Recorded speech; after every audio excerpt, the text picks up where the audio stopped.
bought anything or added positions anywhere in the last month and a half? Yes, we have.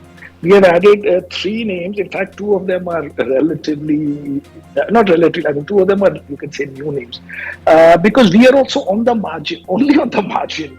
5-7% we are trying to buy, you can say, underperformers. Yes. So we have even bought ITC, by the way. The logic being that our expectations from the market are very mute, say 10-15%. So if that is the backdrop in which you think you are operating, then a stock which might go up 15% but hopefully cannot easily fall 15% also looks attractive. In some of these higher growth that we normally buy, you need a little bit of the sort of, you can say, momentum or whatever, because if you are expecting a very strong market, say 20%, which would be a strong market, or even higher sometimes we expect, then you don't want to buy stodgy stocks.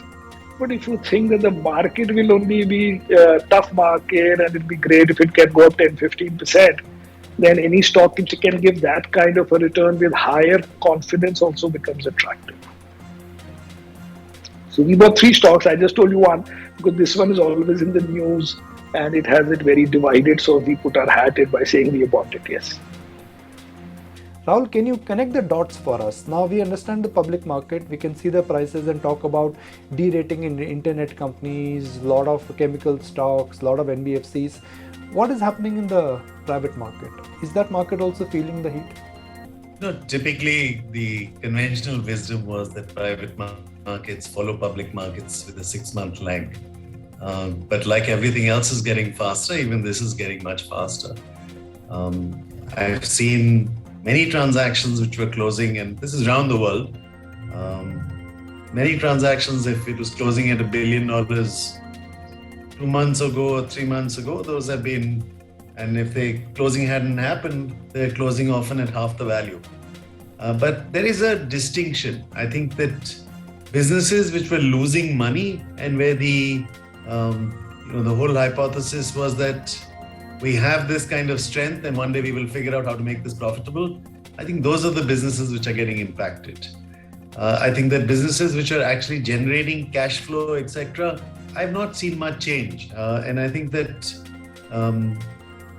where there was again very huge amount of excess froth and people were using what I call new metrics, you're seeing valuation corrections there. Right? If you followed conventional cash flow methodology to figure out what a business is worth, you were kind of okay. I think the real challenge is, and that's true not only of for India but around the world, is that post 2008, the global financial crisis, you've had such low, your marginal cost of money has been effectively zero. So there's been a lot of innovation, technology, disruption, etc. So a lot of conventional business models have gotten challenged.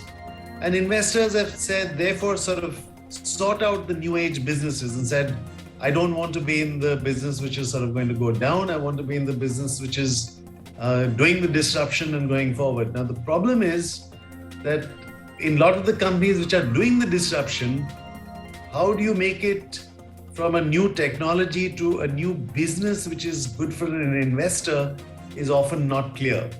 And there are multiple studies which show that the benefits of technology often don't accrue to the commercial enterprise that is trying to propagate them, but often to the end consumer. And there is, and there are studies which will tell you that number will vary anywhere from 80 to 95% of the additional benefit will accrue to the end consumer.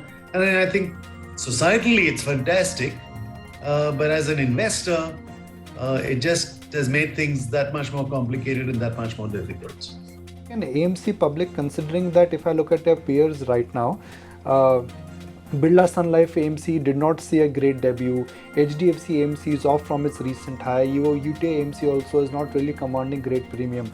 Does it make sense to take India's largest mutual fund public when the market conditions are exactly not favorable?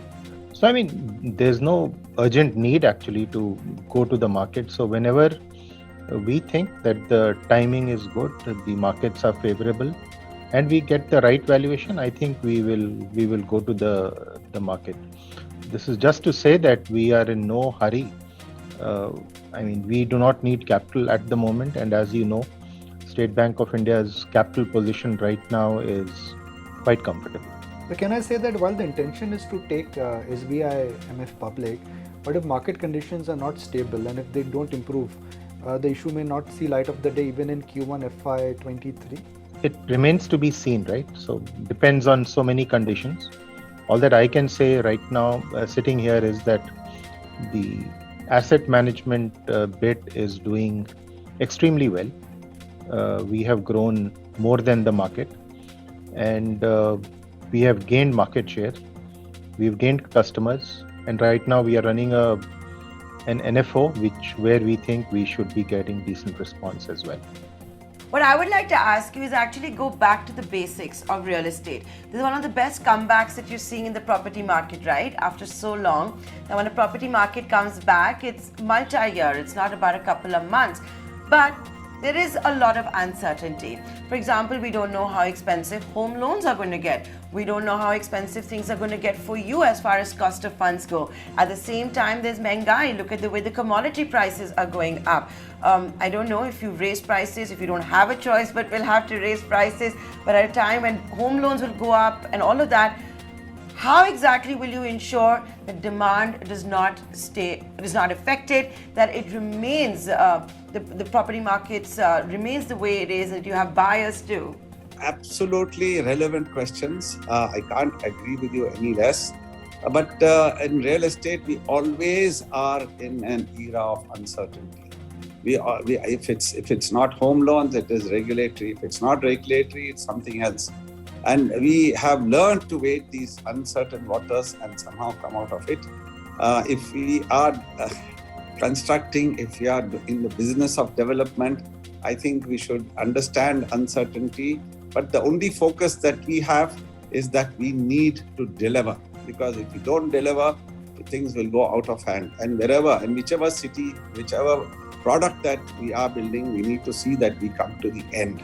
And yes, there will be things like cost escalations because of commodity prices going up, cost of finance could go up, home loans could go up. But right now, you see, if we keep worrying about it, if you keep thinking that this could happen, that could happen, I'll never be able to do business.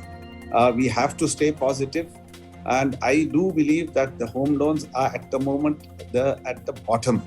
And if a little bit increase is not going to really matter to affect the demand, but the worrying factor is the commodity pricing.